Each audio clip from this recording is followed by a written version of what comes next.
que nos voltar. Para isso, então, primeiro, temos que formar a liderança cultural e, numa segunda etapa, a liderança política.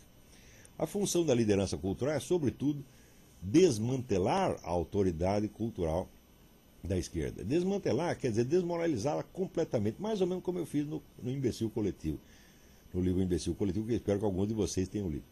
Se, em vez do Imbecil Coletivo, existissem, digamos, uns 50, de 50 a 100 livros circulando, mostrando, tá certo? Mostrando a farsa da liderança cultural esquerdista, ela não teria o prestígio que tem. Agora, se tem, infelizmente, tem um livro só.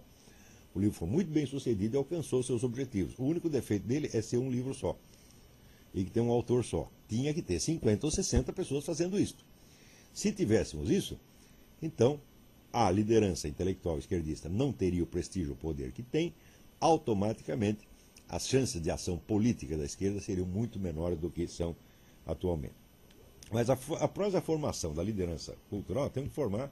A função da liderança cultural é apenas destruir os ídolos.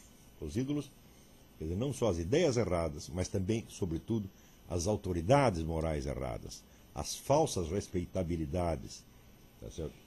Ora, quando a esquerda conquistou a hegemonia cultural nos anos 80, 90, ela preparou o caminho para que acontecessem coisas como acontece hoje. Por exemplo, esse ministro Franklin Martins, que já divulga a sentença de um processo favorável a ele antes mesmo de que a defesa tenha sido apresentada. Isso é de uma imoralidade atroz. E o homem faz isso e ninguém liga. É claro que em qualquer país decente, se um ministro está sendo processado por um jornalista e daqui a pouco o ministro já tem a sentença antes que o jornalista tenha apresentado a sua defesa, é claro que tem que ir para a cadeia. Aí sim o ministro tem que ir para a cadeia por causa disso e o juiz também tem que ir e o repórter que divulgou a coisa também. No Brasil não acontece nada. Ou também acontece essa coisa como o governador Jacques Wagner, que fica quase fazendo uma suruba em público com a mulher dele e a mulher de outro ministro, tudo isso financiado com dinheiro público e não acontece nada para os caras. Por quê? Porque a sociedade não tem mais força para reagir. Uma vez que a esquerda conquistou a autoridade moral, ela pode fazer a imoralidade que ela queira, que ninguém mais tem a força para condená-la. É esta autoridade moral que nós temos que eliminar primeiro, porque ela é um instrumento de crime. Então, a função da liderança cultural é destruir a autoridade, mas não é contestar, é destruir totalmente a autoridade moral, tá certo, desses usurpadores, desses vagabundos, desses mentirosos e vigaristas que dominaram o establishment cultural brasileiro há quase 40 anos. A função da liderança política é, já um pouco mais avançada, já é disputar e conquistar o poder. Poder não quer dizer cargo. Poder quer dizer meios de atuação social. Por exemplo, um exemplo de meio de atuação social. A organização da militância habilitada a ir às ruas e lutar pelo que quer. Vocês repararam que há 40 anos só a esquerda tem o monopólio das manifestações de rua? Não há manifestações de rua de direita? Não há organizações de massa de direita?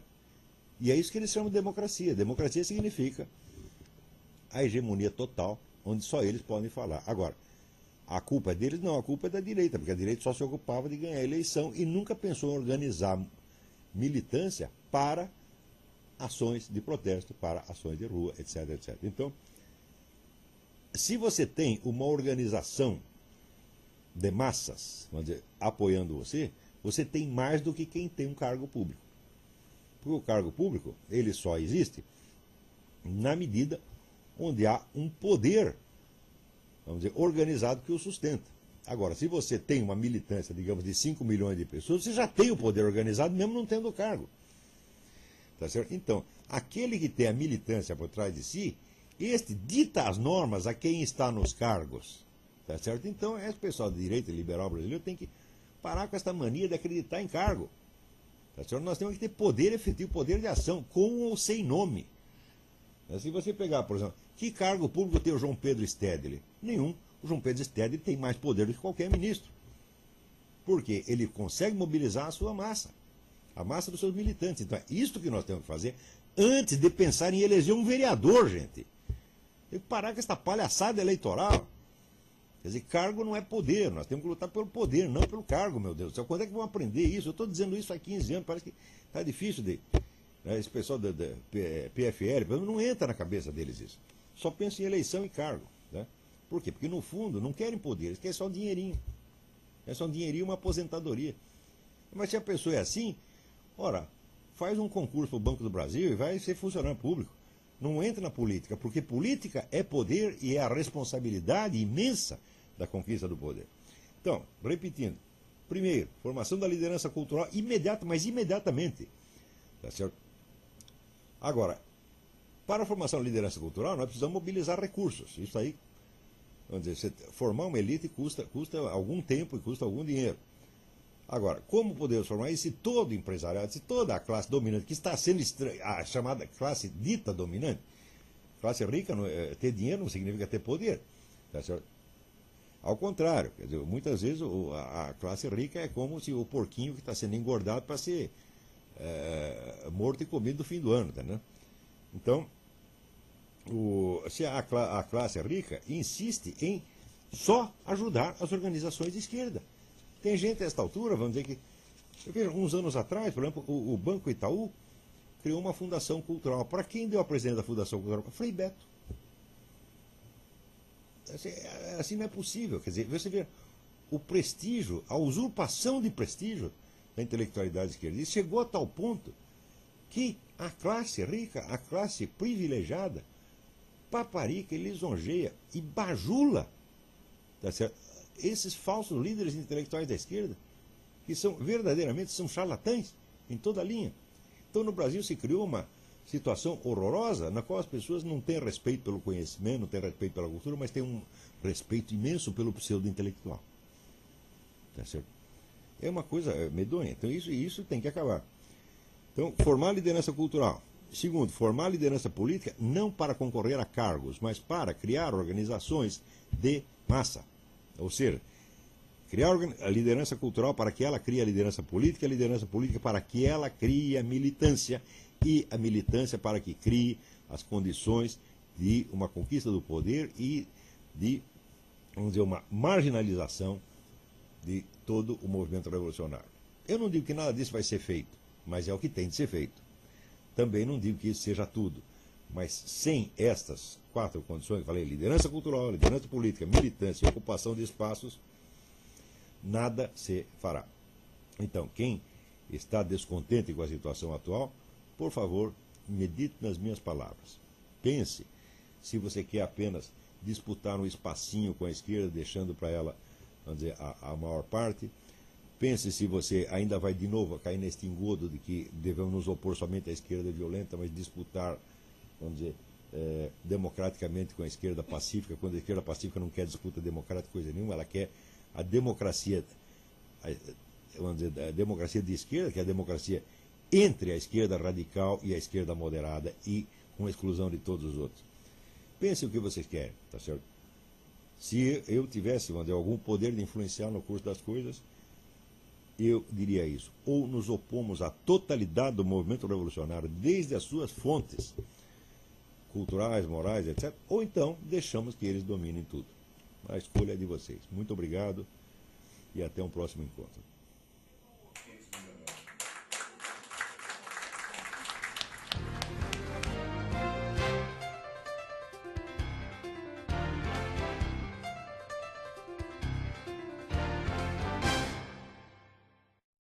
Bom, nós temos meia hora de discussão e como será enviado para o Olavo essa discussão será enviada, perguntas, etc. e tal, seriam bem recebidas para mandar para ele. Eu vou falar 2 coisas. Em primeiro lugar, essa questão do... Ele citou o Frei Beto.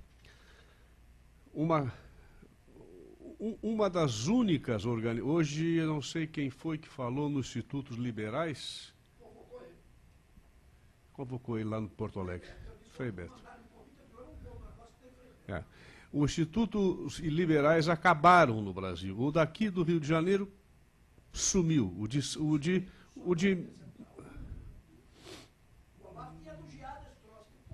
Sim. Eles antigamente convidavam, isso para dizer, os Institutos Liberais terminaram aqui, São Paulo, Minas Gerais e Brasília. Sobrou Porto Alegre, que trocou de nome para Instituto Liberdade. Instituto da Liberdade tem feito durante todos os anos um Fórum da Liberdade, que tem tido algum sucesso. Inclusive o Olavo foi lá, e 2 vezes, muitos líderes, PFLs. Bom, este ano eles convidaram Miguel Rosseto, Frei Beto, Fernando Henrique Cardoso e o quarto me falha a memória. Quer dizer, eu acho que esse pessoal entregou os pontos. Não, isso não é... Eles dizem, não, nós temos que ter um contraditório, porque se eles vêm à reunião, nós vamos colocar os nossos mais importantes e mais sagazes debatedores para arrasar com o que eles vão dizer. Isso é ilusão idiota, isso é suicídio. É você chamar o assassino para dentro da sua casa para achar que vai convencê-lo a não te matar. Mas ele não vai convencer. E o Frei Beto é um grande orador, um grande pilantra, um safado, mas que sabe falar muito bem. Ninguém vai ganhar um debate do Frei Beto. Mas nem que a vaca tussa. Bom, essa é a primeira observação, que nós não podemos cair nisso. Agora, a outra coisa é o seguinte, eu com a minha mulher Magali, ontem nós estávamos vendo as imagens do Papa, né, em São Paulo, e hoje também no jornal, e nós ficamos impressionados com aqueles 70 mil jovens gritando contra o aborto no Pacaembu. Mas gritando que você podia ver que o negócio não era armado, era realmente coisa muito espontânea daquela juventude. Gente ficou do lado de fora também. Então, eu digo isso para vocês e... Olavo, ouça, quando quer dizer, se esse tipo, até a Magali que foi a primeira a pensar, se esse pessoal não é a tal massa que o Olavo fala aí, que nós poderíamos mobilizar, porque alguém que vai para o Pacaembu gritar contra o aborto é gente que vai ouvir a nós. Mas como eles não nos ouvem, só ouvem os outros, eles ficam assim, se achando os imbecis. Hein? Eu não me lembro qual era. Eles cantavam e gritavam. Os repórteres que estavam dizendo, não se ouvia. Se ouvia só aquela negócio, mas não se ouvia exatamente o que era. Mas os repórteres que falavam no Jornal Nacional e hoje no Globo. Está descrito. Se os repórteres do Globo estão dizendo isso, eu acredito, porque o interesse dele é exatamente o contrário. Não, também, sim, mas quando ele... eu não me lembro qual é, há uma hora, nós estávamos 2 cansados também, é uma hora em que ele defende a família e tal, e as pessoas gritam isso lá. De qualquer maneira, porque tenho gritado meia hora, 5 segundos, eu acho que é uma massa que existe aqui também. O Rafael falou ontem que quando, nos cursos que ele dá, quando ele fala alguma coisa racional, as pessoas gostam, entendem e ouvem. Bom, essa é a minha ideia. Vamos ver, tem alguma outra ideia aí? Eu tenho uma